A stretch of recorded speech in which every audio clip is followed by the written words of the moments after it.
देशवासियों, इतनी बड़ी संख्या में आज आप लोगों ने मेरे आगमन के लिए जो कार्यक्रम आयोजन किया, और खास करके विजेंद्र अड्डा जी हमारे हैं, हमारे शर्मा जी हैं, शशिकांत जी, हमारे शोकर साहब, संजय शोकर जी, और भी जो नेता यहाँ खड़े हैं। कृष्ण शोकर जी कहाँ हैं? कृष्ण शोकर जी यहाँ खड़े हैं। हमारे जिलाध्यक्ष आ गए हैं जसवंत जी, संजय भाटिया जी के देख रेख में ये सब कार्यक्रम हो रहा है। मैं आप सब नेताओं के साथ, आप सबका, खासकर हमारी जो बहनें खड़ी हैं सामने, इतनी बड़ी संख्या में हमारी माताएं बहनें, मैं आपका सबका अपने हृदय के गहराई से बहुत बहुत धन्यवाद और बहुत बहुत आभार प्रकट करता हूँ।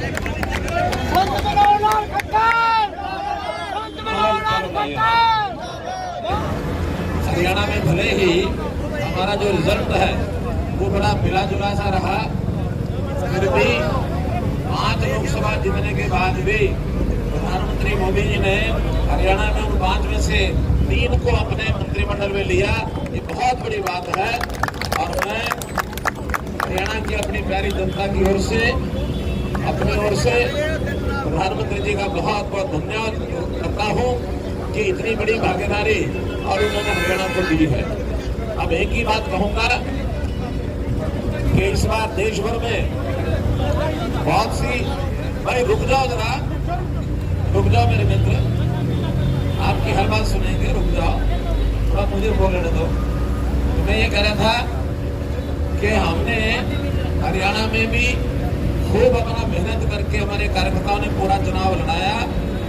देश भर में बहुत अच्छे उत्साह के बाद भी कांग्रेस के लोगों ने कुछ गलत जो प्रचार किए हैं, लोगों को भरमाने के लिए गलत ढंग से विषय रखे गए, यानी और तो और ये सवाल खड़ा किया कि मोदी जी को सरकार बनाने के लिए तो 272 चाहिए, फिर 400 क्यों मांग रहे हैं, और इसके साथ बात जोड़ दी कि जब 400 आ गई तो संविधान बदल देंगे, आरक्षण खत्म कर देंगे।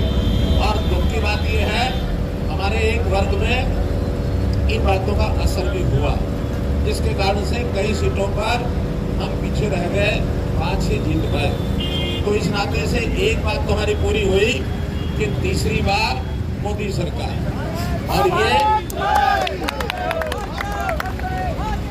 और ये रिकॉर्ड 1962 का रिकॉर्ड, जब नेहरू जी 3 बार चुने गए थे, उस रिकॉर्ड की बराबरी हो गई है। और मेरा पूरा विश्वास है कि 5 साल के बाद हम इस रिकॉर्ड को भी तोड़ेंगे और चौथी बार प्रधानमंत्री फिर बनेंगे।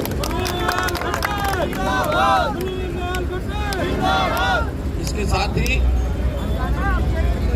भाई मैं आगे बोला, इसके साथ ही सुनो, इसके साथ ही क्योंकि इस लोकसभा के साथ स्वाभाविक है आपका मेरा एक संबंध हो गया है, तो मेरी अपेक्षा इस लोकसभा से ज्यादा है, हरियाणा से पूरे से ही है कि हम अगली जो हरियाणा में बनने वाली 3 महीने के बाद तीसरी बार भाजपा की सरकार फिर हमको लानी है।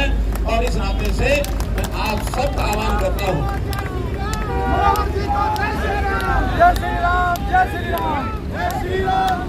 आप सबका आह्वान करता हूँ कि जहाँ जहाँ कोई कमी रही है, जहाँ तक सालका विधानसभा का विषय है, अच्छे वोटों से आगे बढ़े हैं, फिर भी कुछ बूथ ऐसे होंगे, कुछ गांव ऐसे होंगे, कुछ वार्ड ऐसे होंगे जहाँ हम पीछे रहे होंगे।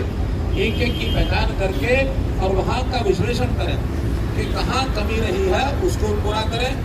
विधानसभा के साथ साथ और जो विधानसभाएं हैं, आपके माध्यम से उनको भी मैं कहूँगा कि जहाँ थोड़ी बहुत कमी रही है उसको पूरा करने के लिए जी जान से जुटे। कहना मेरे संजय भाटिया जी का कि जो पसीना हमने बहाया है, इस पसीने को सूखने नहीं देना मित्रों, सूखने नहीं देना।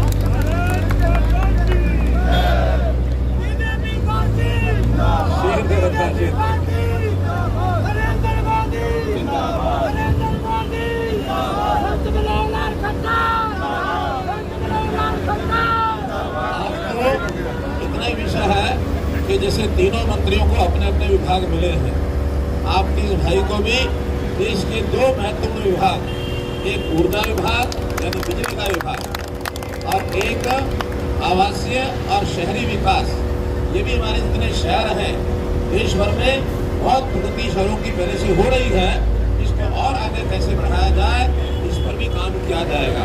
ऐसे ही और विभाग हमारे कृष्णपाल जी, राव तेजीत जी के पास जो मिले हैं, उन विभागों के माध्यम से भी हरियाणा के सारे काम कराए जाएंगे, ये तो मैं गारंटी देता हूँ।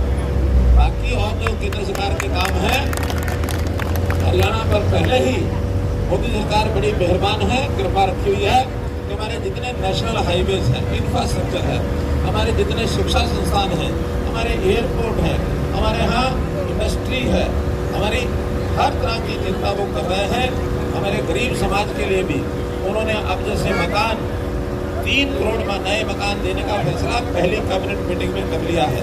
उसमें भी हरियाणा का हिस्सा जितना ज़्यादा होगा वो लेकर के यहाँ के गरीब समाज को और मकान जो दिलाने की बात करेंगे। हरियाणा सरकार में भी जो इस आचार संहिता के काम रुके हुए थे वो 3 महीने में अधिकारियों ने काफी आगे बढ़ाए हैं। अब एक एक काम आगे बढ़ाने के लिए हमारे मुख्यमंत्री जी लगे हैं। रोजाना कोई नई चीज आ रही है आपके सामने, चाहे वो हेल्थ योजना हो, हर गरीब व्यक्ति को 1000 किलोमीटर की मुफ्त यात्रा बसों में ये अभियान शुरू हो चुका है। इसी प्रकार जो प्लॉट ऐसे 100 गज के गरीबों के बचे हुए थे कांग्रेस के टाइम, कांग्रेस बना के गई, उन्होंने घोषणा तो कर दी, लिस्टें बढ़ा ली, लेकिन अपने समय में वो प्लॉट नहीं दे सके और जो दिए वो भी आधे से ज्यादा झगड़े में पड़े थे। हमने उस सारे को सिलसिले को ठीक करके 7,500 प्लॉट तो बिल्कुल एकदम फ्री होल्ड जिसको कहना चाहिए वो समाज को बांट दिए।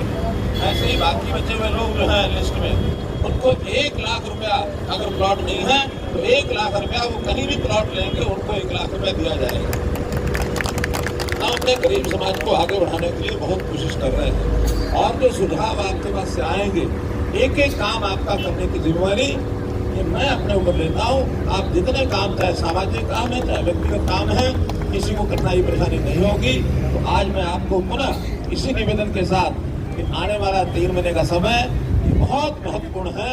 इसमें अगर आप सावधान रह करके अपनी इस करनाल लोकसभा की 9 की 9 सीटें जिता देंगे, सरकार पूर्ण बहुमत से आने से कोई रोक नहीं सकता।